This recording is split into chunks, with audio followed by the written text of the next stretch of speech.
And you spoke about liberating data. Why is that so important?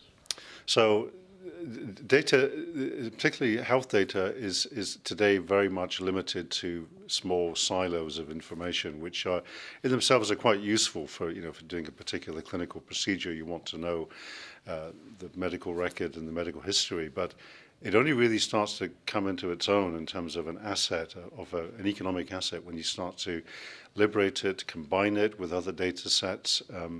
That's when you start to get the real insights into what's happening, how to correlate, let's say, someone's social position with their health outcomes.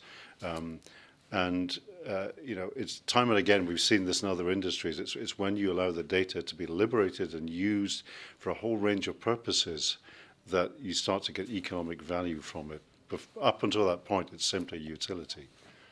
And what do we need to do to reach that?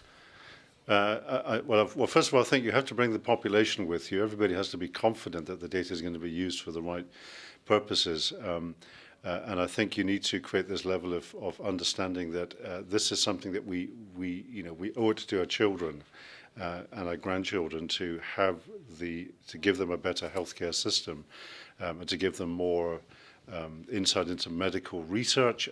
This is something, it's a societal good. So it's important to kind of balance privacy, confidentiality against liberating the data. But many countries are doing it now. It's not a new thing. Many countries have actually tackled this challenge of how you do it.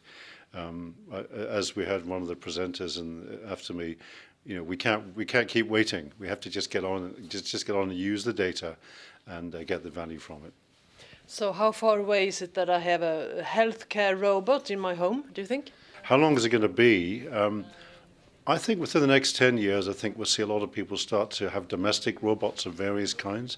Some will be robots that you interact with. Some will just be robots that do tasks around the house and the garden. We've already got robotic vacuum cleaners and robotic lawnmowers. So I think the next stage is just to kind of start to introduce robots that are more capable, more intelligent, and devices that we can start to have a relationship with. Do you think that we still have to change the mindset on relying on technology instead of a person? I think it's always going to have to be a blend of the two things. I mean, you cannot completely replace the individual in care situations with technology. So it's a question of how do you blend these things to make them work to the best extent.